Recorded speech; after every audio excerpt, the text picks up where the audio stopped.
Hello, everyone. Thank you for joining us today. We still have a few more minutes to let people in, and then we will get started.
All right.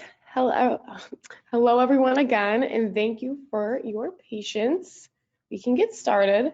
On behalf of the Environmental Finance Center Network, welcome to our webinar today on understanding customer classes and how to utilize them. My name is Maya Bani from the Syracuse University Environmental Finance Center. Before we begin, we're going to go over a few housekeeping items and then we can get started. During the training today, everyone will be kept on mute to ensure audio quality. If you have a question, please type it into the GoToWebinar question dialog box anytime throughout the session.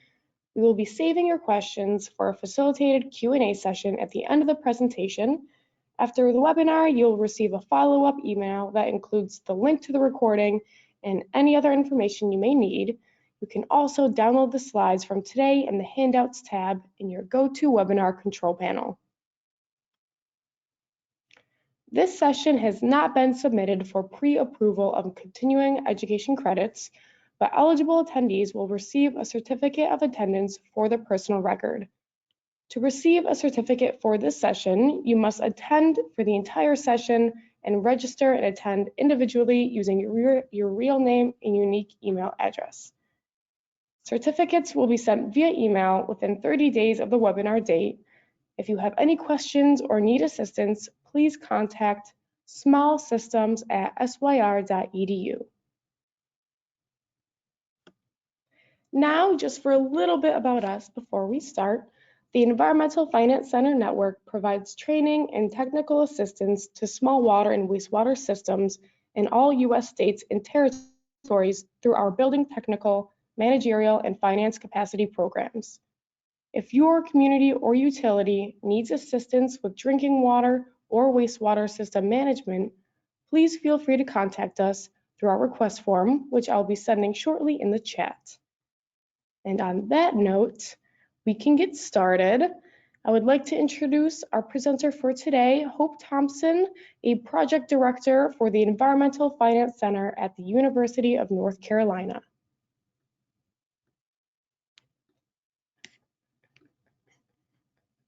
Thank you, Maya. I am just making sure I can share, there we go, share my screen. Making sure you all can see my slides, same kind of intro slide only. Maya, does that look good? Yep, that looks perfect. Okay. Hi, everyone. My name is Hope Thompson. I am a project director at the UNC Chapel Hill Environmental Finance Center, which is part of the Environmental Finance Center network. We are an interdisciplinary center that works to enhance the ability of governments and other organizations to provide environmental services and programs in fair, effective, and financially sustainable ways. That's me right in the front in the blue shirt and the white skirt. So I know you can't see my, I know you can't see my face today, but that's what I look like. And, you know, maybe we'll have a chance to connect in the future. Webinars are great, but also I really miss getting to see everyone's face and getting to have more in-depth conversations. So today we're going to be talking about customer classes and why you might be interested in using them for your utility or a utility that you're working with. First, we're going to go over some basics about rate setting. So objectives in rate setting, as well as some different philosophies that you might apply. And then we'll talk about customer classes, what they are, why you might want to use them, and we'll talk a little bit about how you might implement them or what kind of data you'd want to look at to understand how to implement them. I'm definitely keeping an eye on the time, and Maya's going to keep me honest as well so that we have time at the end for questions. So we'll just jump right in. The process of setting rates. Usually there is some background information that's collected about how to set rates and also about characteristics of a utility and the community that it serves before rates and rate structures are set. Using that information, utilities can design the most appropriate rate structure for them and then compute what those rates will yield in terms of projected costs and revenues. And this is really where this process can become cyclical. So instead of just setting it and forgetting it, you know, being able to reevaluate and adjust rates in the future and year to year so that they are still meeting your utility's priorities. So, you know, what we're doing today is kind of these background steps. So learning some background information about rates. And then what you'll have to do is take that information and see how it fits your unique structure. So many times today I'll kind of say, you know, remember what works for your utility is going to be different for what works for another utility. So keep that in mind throughout the presentation.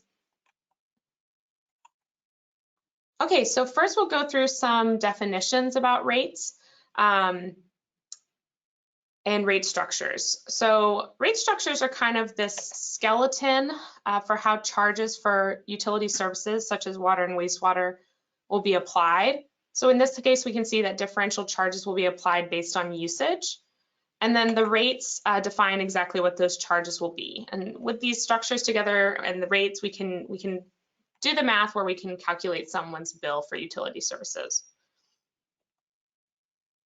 There's more terminology, some more complexity to this. So you might be familiar with a base charge. So this is a charge just to access the system, regardless of usage. Everyone in the utility would be paying $32 per month. In this case, that includes a consumption allowance. So $32 per month includes 2,000 gallons of usage. We have volumetric rates that charge for volumetric use above that 2,000 gallons, and we can see that those rates are defined by blocks, in this case increasing blocks, where the water or the wastewater services are more expensive with increased usage. So once we get above 20,000 gallons, it's $6 per 1,000 gallons, whereas when we were down in the 2,000 to 5,000 range, it was only $2 per 1,000 gallons. So what your objectives might be when setting your rates could cover a lot of things. We're going to kind of talk through these four options really quickly, but there could be other priorities that you have in your system as well. And one of them that isn't really written on the screen, but I think that is relevant through this whole presentation is you might want to keep it simple. You might want to not overcomplicate your rates and your rate structures so that you can ease your administrative burden and you can make sure to communicate those clearly to your customers. But these four are ones that are often come up in conversation as well. So we'll walk through them. So full cost recovery or revenue stability. This is the priority that bringing in enough revenue to cover the full cost of running your water system today and into the future. So that means covering your operations and maintenance expenses, your capital needs, and your existing debt service with the revenues brought in from your system. Encouraging conservation. So this would be using pricing to encourage customers to reduce their water consumption. Perhaps this is a concern for you if you have water supply issues, particularly in the western half of the country, but it could be relevant elsewhere too. In North Carolina, for example, we had a significant drought in 2007 that caused a lot of concern about water supply. So, you know, this could look different for you at different times of year or from year to year. Fostering business-friendly practices, so using pricing to encourage businesses in agriculture to either locate to your community or stay in your community. You might have some overall community goals of incentivizing economic development, or you might want to make sure that existing businesses or farms, for example, are able to survive since they make up an important cultural part of your community, or at least to make sure that they're not heavily burdened by their utility bill. Okay, and then maintaining affordability. This is often a really high priority for a lot of utilities that we work with. So ensuring that all the customers in your water system are able to afford enough water to live on. You know, we know that it costs money to provide utility services reliably and safely. And apologies, this could be water, this could be wastewater, whatever is relevant for you. But it can also be difficult for households to pay their bill each month. Both are true, but this is becoming a higher concern because as utility bills have risen, earnings have not matched them. And in a report from the Bipartisan Policy Center, overall median household income rose 35% from 2000 to 2017, while water bills rose by 136%.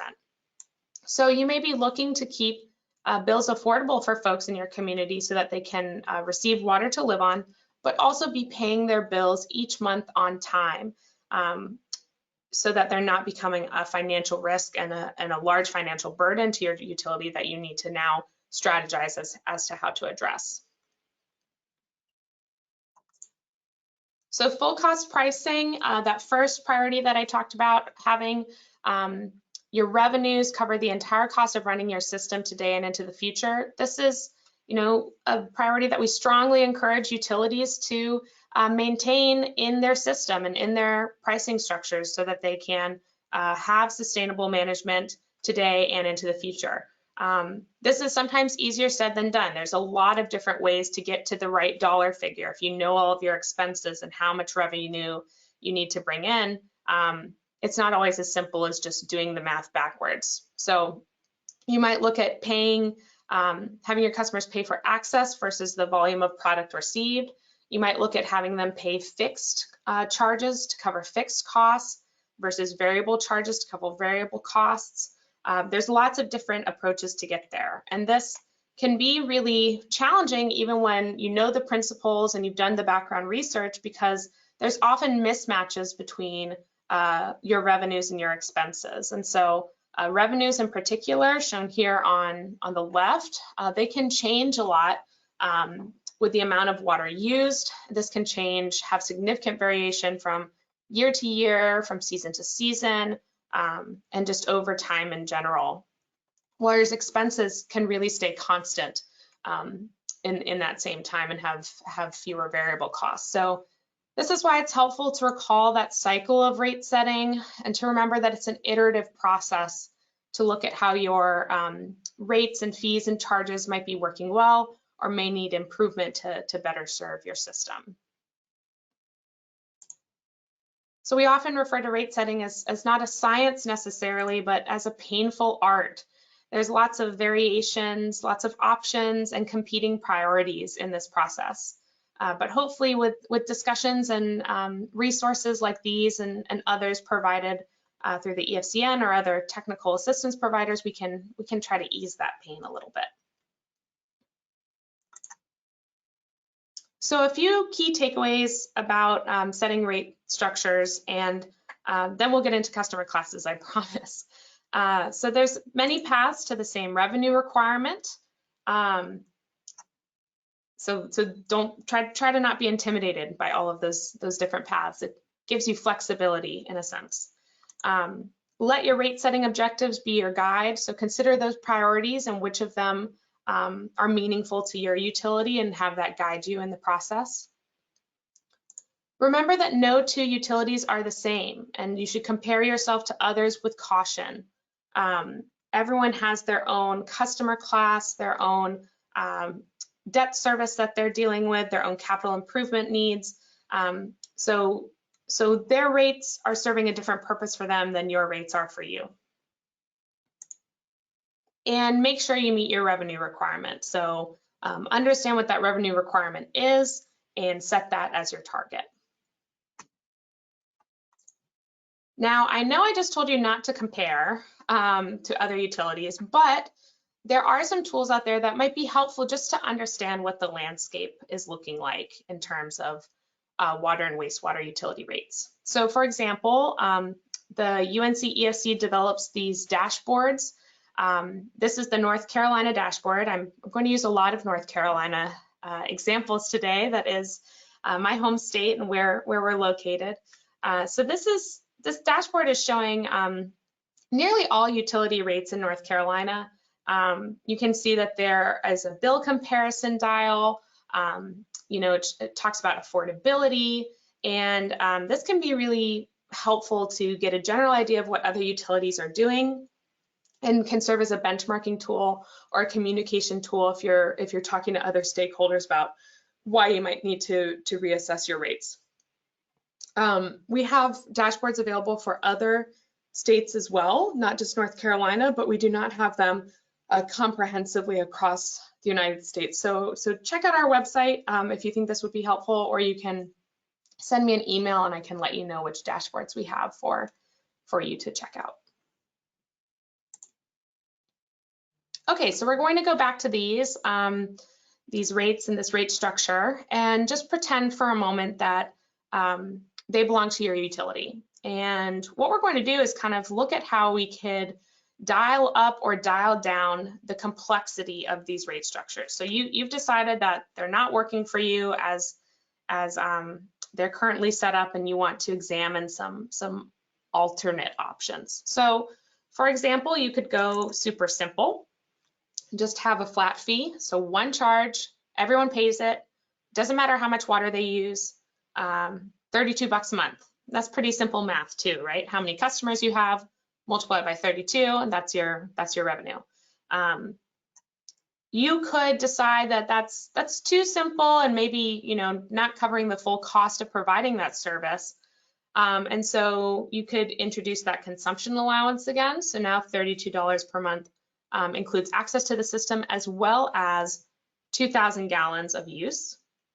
And then there's a single volumetric charge. So $2 per every 1,000 gallons for use above 2,000. Base charge, consumption allowance, volumetric rate. Or you could, back to kind of the original that I had on the screen, you could decide, actually, I want to stick with the block structure. So we have the base charge, the consumption allowance, our volumetric rates, but instead of just one volumetric rate, we have differing rates depending on the blocks. So all of these are options to set up your rates, and also, depending on your revenue requirements and your utility priorities, they could potentially be ways to reflect the cost of providing water in your system and to achieve those objectives. But again, adding this layer of complexity could be not helpful to your system. So it could increase administrative burden. It could get really, really complicated to talk to customers. It's up to you to decide what's best. What we're talking about today with customer classes is a way to add some further complexity. So customer classes help to organize your rate structure to achieve full cost recovery and other objectives.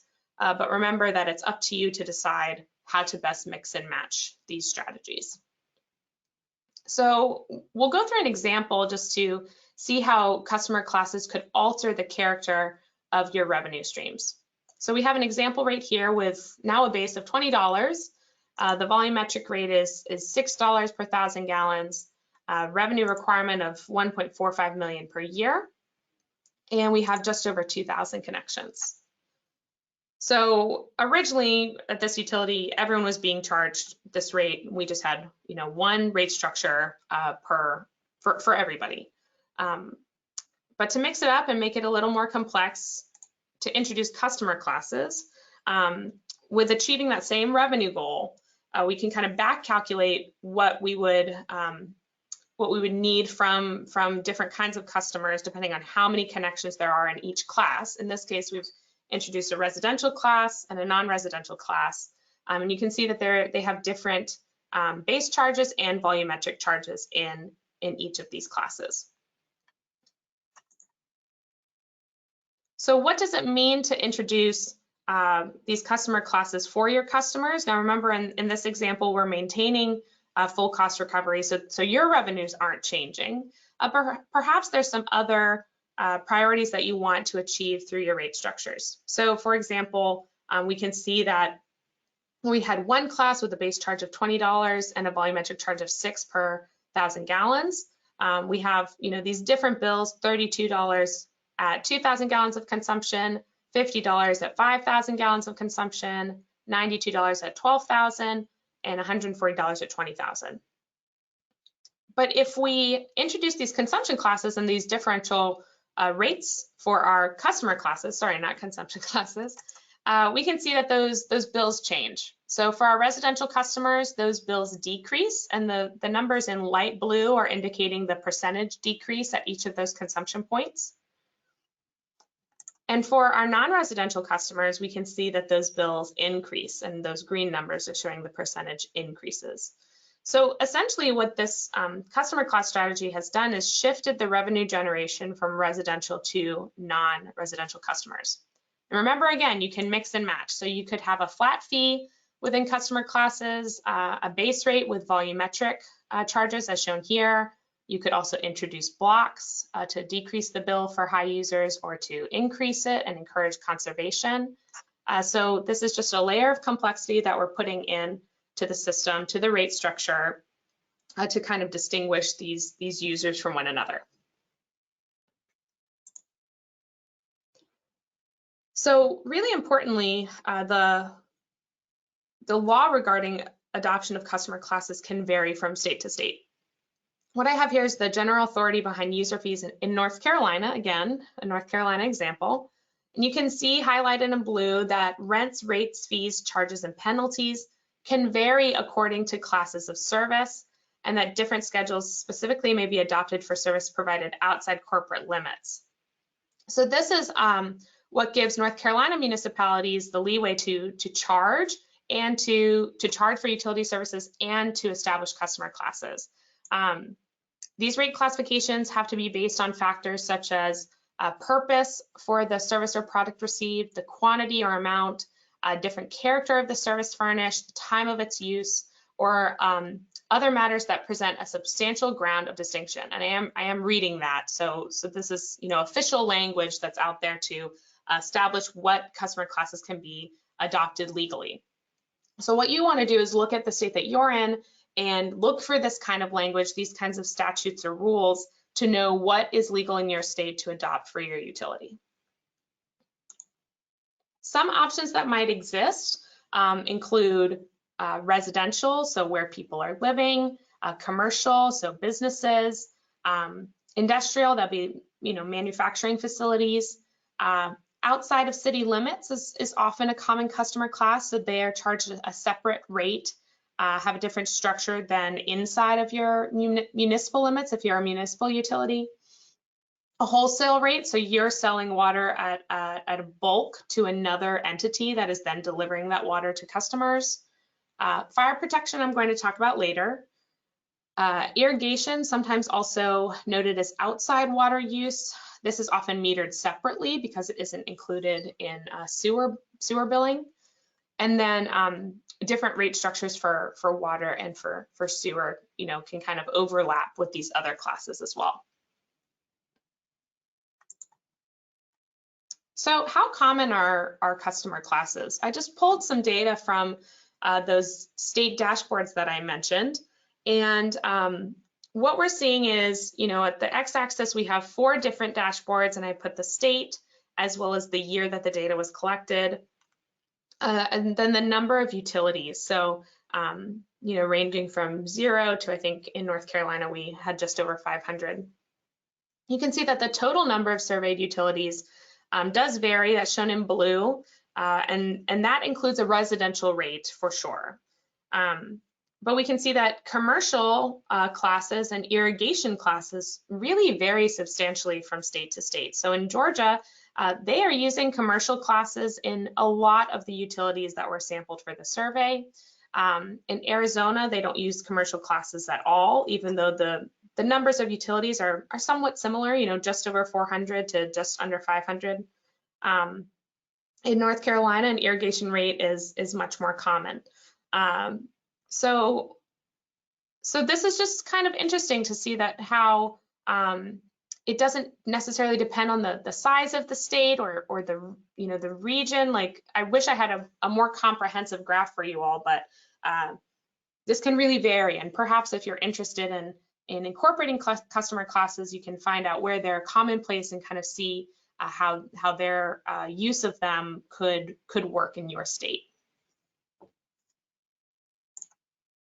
So now we're going to do a quick poll just to see if you use customer classes. So you can answer yes, no, unsure, or if you're not a system, it's not applicable, you can answer that as well. And I think Maya is going to launch the poll for us.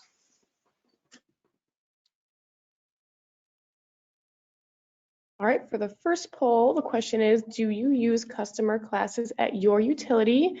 And the options are yes, no, unsure, or not a system.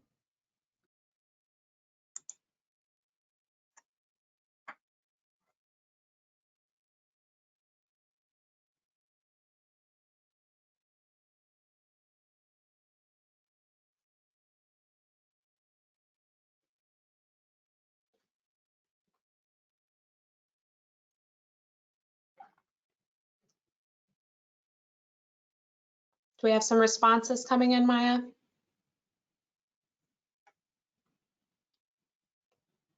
Yep, I'm just going to give it a few more seconds before I close the poll.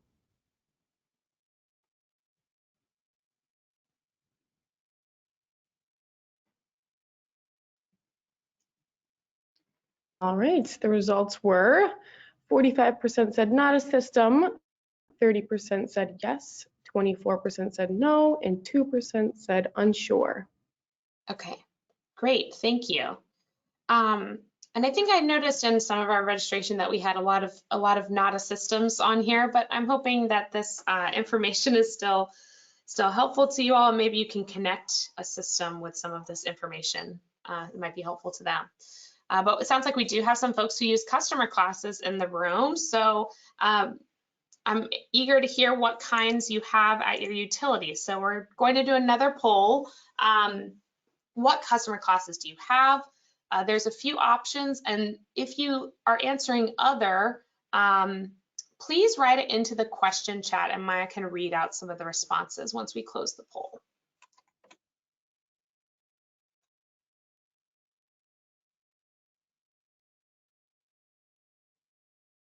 If you're not a system or it's not applicable, you can put that as well.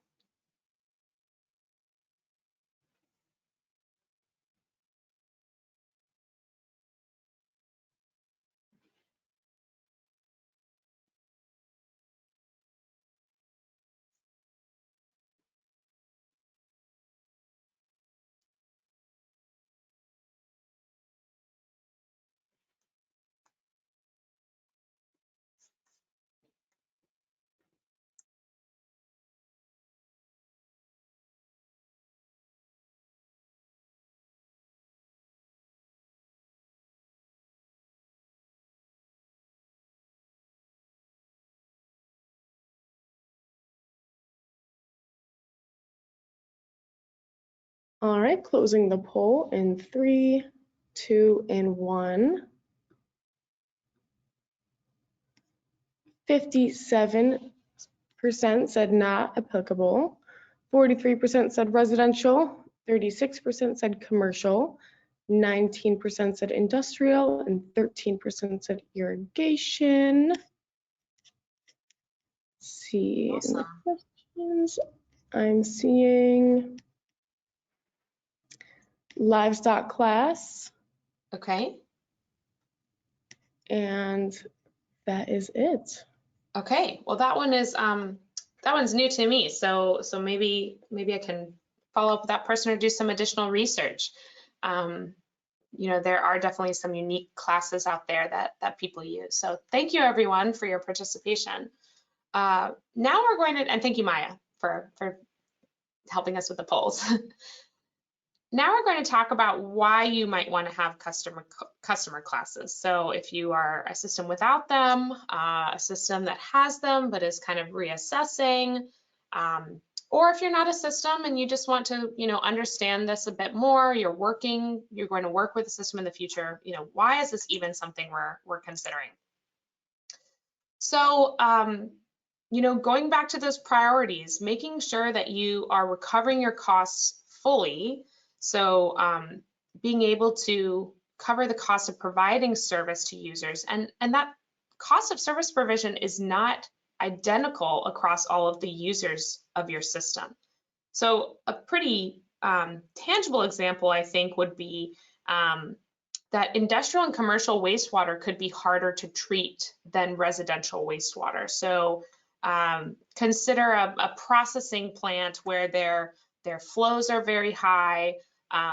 They have a lot of different, you know, contaminants in the effluent coming from the plant, and then that's making its way to your treatment plant, and you might have to incorporate some additional treatment steps to make sure that that's being treated effectively. That's a much bigger burden on the system and a much bigger requirement for you to meet than just to treat residential wastewater. So you can have this differential cost of providing service. Your other ways of organizing your rate structures, such as charging by meter size or consumption points using block structures, they might not organize your specific customer base very well. So in a minute, we're going to look at usage patterns over time. So, you know, maybe consumption points do reflect these usage patterns, but maybe they don't. So again, customer classes are a way to better organize your customers and structure your rates to achieve your objectives. And so maybe the way that you're currently doing that isn't working, but customer classes could work better for you.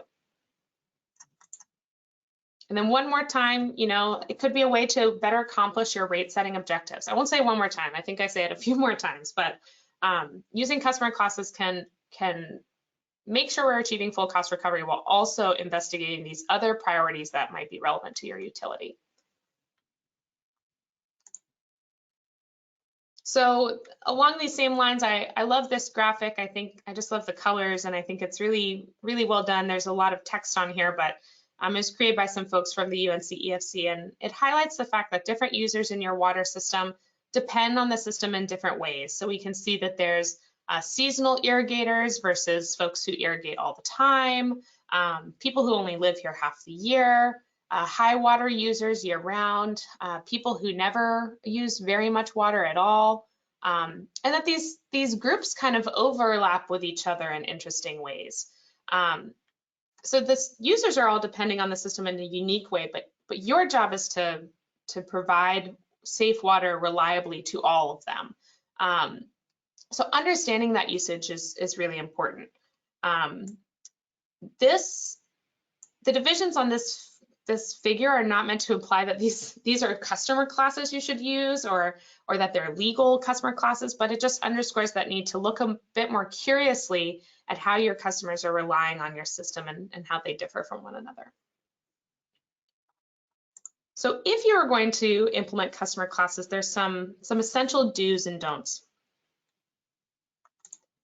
So do with your customer classes cover costs of differential service. So we talked about the industrial wastewater versus residential. You might have a quite large customer that requires not just upfront capital costs for your utility, but also increased operation and maintenance over time. So that could be reflected in their specific customer class rate structure.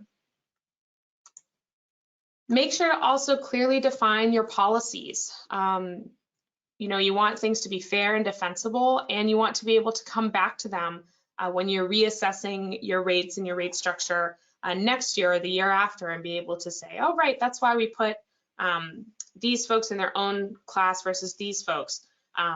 If you get asked questions by customers or by the press, you want to make sure that these are really clear, fair, and defensible.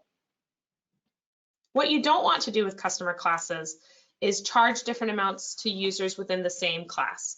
So for example, in North Carolina, you could have an irrigation customer class, but you couldn't say arbitrarily that you want farmers to pay a different irrigation rate than everyone else. So the essential difference there is that you can separate them, in North Carolina at least, by cost of use, not by the status of the user. This brings up some complications for affordability concerns, for example, and we'll talk a bit more about those later. Also, don't use customer classes to ding a certain user or to punish them. So for example, there was a small community that we worked with. One of their highest users was a local nonprofit. And their argument was that the nonprofit isn't paying taxes into the general fund. So can we put them in their own customer class so that they can make up the difference by paying more for water? In North Carolina, that is not legal. And I would also caution that even if it is legal in a state, that could be, you know, might not be fair and defensible under your utility policy. So that's we advise you don't do that. Okay, so why, you know, maybe you're understanding customer classes a bit more, but still unsure of why. And again, here we're trying to see how different kinds of customers rely on the system in different ways. So this is from an AWWA rate setting manual. We have the usage from the utility on the y-axis, millions of gallons per day over time on the x-axis. And we can see this is the utility's overall, the system's overall usage, and it peaks right in the middle. We'll call it the middle of the day, even though it says time and days, but we'll call it the middle of the day.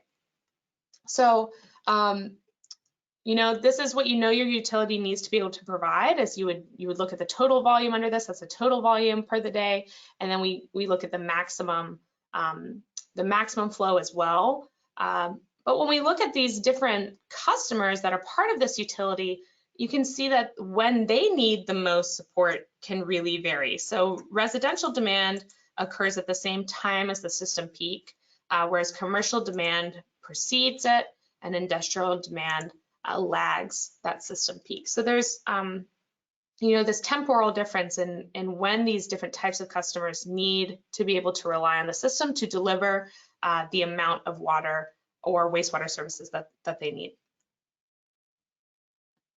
And this was me just kind of playing around, but depending on your customer base, sure, your overall system peak could look like the blue line, but it could also look like the red line. So what if your customers are even more spread out in their peaks, and that means you need to be able to provide you know, higher volumes throughout the day? What if the opposite is true? They all really coincide, and so you only need to be able to provide that volume in the middle of the day. What if you lose a large customer, and so the overall amount of delivery actually decreases, or vice versa? What if the peak exceeds all of these peaks? So knowing how those customers depend on your system is important to understand the cost of providing that service to them. Okay, we're going to look just quickly at how customer classes could be used in a way that is not beneficial to you. So these are classes from a real system that we've worked with before. You might be already able to tell that this is not a great strategy because there's so many classes to keep track of. Looks like an administrative headache to me. But let's look a little more closely and see what else is going on and kind of how these might have been misapplied. So first of all, there's a lot of complexity here. We talked about dialing up and dialing down complexity. We have so much complexity. We have meters on top of customer classes. It's just a lot going on. We also have quarterly billing on top of what I'm assuming is monthly billing.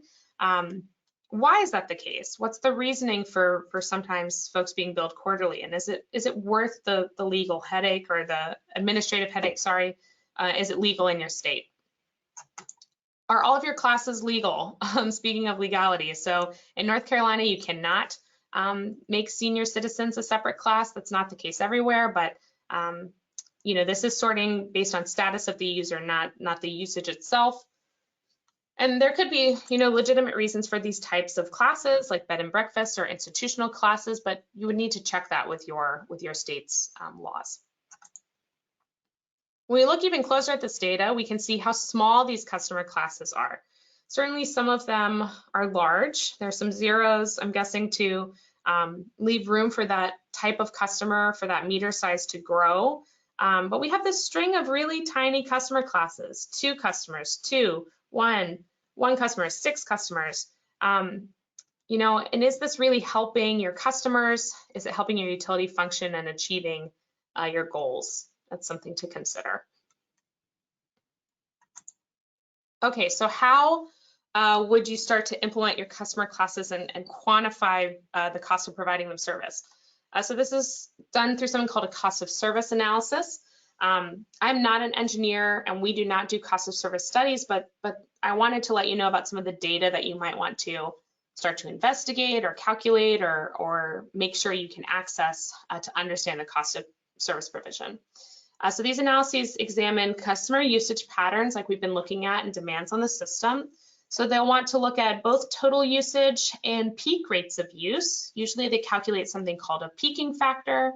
This compares a maximum rate of use to the average annual rate of use and multiplies by 100 to get a percentage. So if residential customers usually only use 1 million gallons per day or cumulatively, but their maximum rate of use is 2.5, then that's a 250% maximum day peaking factor. They could look at this through pumping records, rates of flow at select locations in the system. They might do studies or interviews with users and also look at billing information. They can also calculate this across different temporal units, so looking at days or weeks or hours, whatever is relevant for the utility to consider. And they can look at the numbers per the associated customer classes, the number of meters, services provided, and bills to do this analysis. So if this is something you're interested in, you know, looking into these different data points and making sure they are things that you can access would be helpful. Okay, let's talk about affordability and some special cases. So like I said, in North Carolina, you are not able to define a specific class to help with affordability concerns, because what that essentially boils down to is that you're cross-subsidizing the affordability class, whether it be senior citizens, impoverished folks, whomever, with by increasing the rates for another class. So that is not legal in North Carolina. I wanted to show this map, which is talking about ability to implement customer assistance programs funded by ratepayer revenues by state. Bill discount is a type of customer assistance program. So there isn't going to be a direct one-to-one overlap that you can do that for customer classes, and you can do a cap as is represented on this map.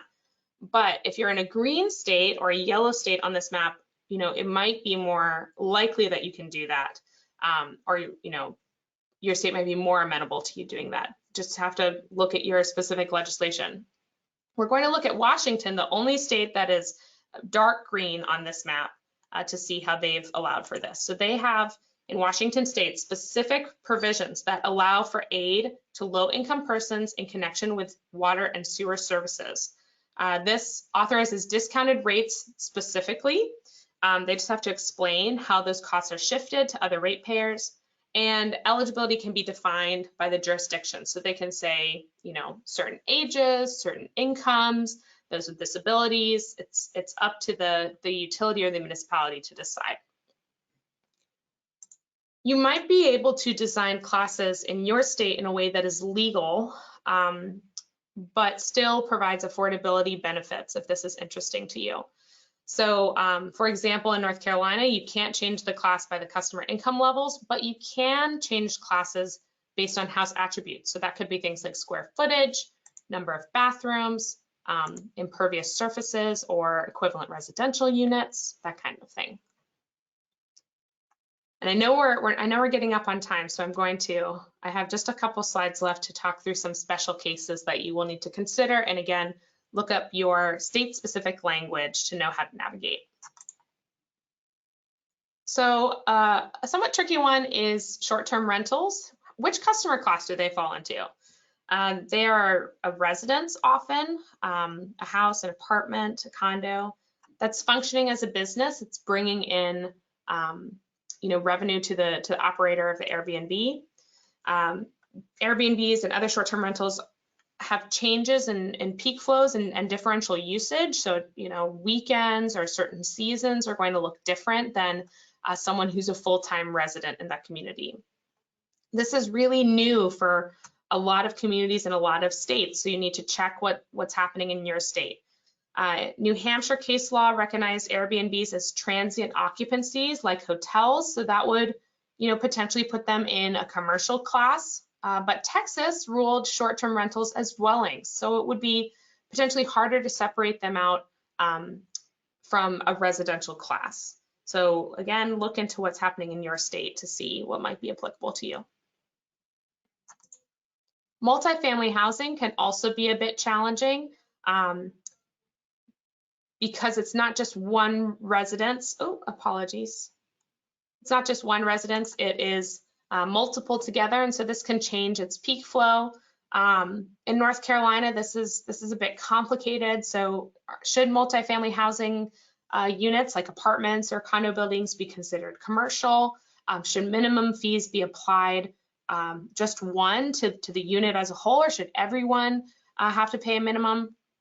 And there have been discrimination concerns in the past, you know, against both people living in multifamily housing and in single family housing to say, you know, is it fair for people to be charged differently? So this can be a little bit tricky to navigate, and I would encourage you to see if there's a state-specific expert that can help you with this language. In North Carolina, we have the School of Government, which our EFC is hosted within, and so there's some really great faculty that help interpret some of these laws and stay up to date on them. Other special cases, seasonality is a huge one to consider. So are there users that have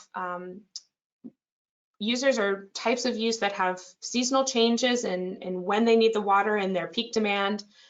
Because when it's not that season, your off-season capacity is remaining idle. So, you know, do you have a way to account for that capacity to be there, even if it's not being used all the time? This could look like, you know, watering gardens, washing cars, but also if you have a tourist season in your community where there's a lot of folks coming into town. And then fire protection fees. So again, I don't do this type of analysis. I'm not an engineer to look at fire protection fees and calculate them, but they aim to allocate the cost of fire protection flow across your customer base. So this would include public fire protection flow, which would be street hydrants, for example, and private flow. So that would be sprinklers. This is complicated because there's some conflicting arguments. So if you have private flow, then perhaps you could argue that you have a specialty service and you should be charged more. But the flip side is that sprinklers can suppress a fire more quickly and maybe reduce the need for a high flow. So this can also just be a little bit tricky and is something to keep an eye out for. Best practices for implementing customer classes. Make sure, again, that you are looking at what is legal within your state so that you can set up your classes to be clear and fair and defensible over time. Design your rates as you can to reflect cost of providing services to those differential classes. And along with reevaluating those rates, make sure you're reevaluating your class assignments to make sure that all of your customers are within the correct class. And then communicate proactively, because use of customer classes can impact your customers, sometimes positively and sometimes negatively. So think about how your rates and your customer classes reflect your priorities and how you might want to communicate that to your customers. If any customers will be deterred or heavily impacted by customer classes, is this going to cause any kind of scandal, or will a reporter have to call you and talk about this? For example, a small system wanted to allocate most of the cost of a capital improvement project to a county park and wanted to quadruple the bill to that park. But the park decided not to water their grass, and it caused, you know, some bad blood between the customer and the utility. So think about that. Do you have any vulnerabilities in your revenue stream? So do you have a really large customer, or the ability for a customer like that park to say, actually, we're going to change our use now that you have really changed our rates? So be ready for that, you know, that elasticity of water use, and be ready for the worst case scenario, and be ready to get ahead of it if you can. So again, technical assistance is available. Maya talked about this at the beginning of the webinar. We do a rates analysis tool where we can kind of get started on some of these ideas, look at consumption data from small systems, keep revenue goals consistent, but model various scenarios for altering rates and structures, and looking you know, at how your customer classes could be tweaked in that way. And there's other tools available on, you know, the EFCN website, on the UNC EFC website, and there's other types of technical assistance available as well. And I think with that, I am, those are all of my slides. That's me. I know you can't see my face, but that's what I look like, and I'm happy to answer any questions that folks have at this time. Yeah, so I do have a handful of questions here for you, Hope. The first one I'll start with is, an attendee would like to know if there is an interactive dashboard for Colorado. Okay, so I will, you know, how I usually find the dashboards, I'm gonna just do this right now, is I just search it on Google, and usually they come up pretty soon. So let me see if we have one for Colorado. I usually just search the state water and wastewater rates dashboard.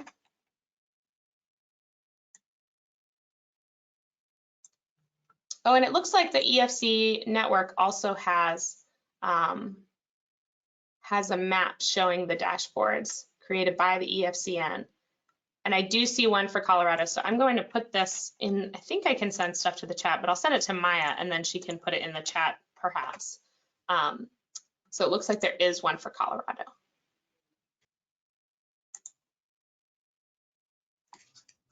Other questions? I don't know the date on that, so it looks like it's a little bit old, maybe 2012. All right, I set that link into the chat. Other questions? Let's see what's next. Is a lifeline rate a possible rate class?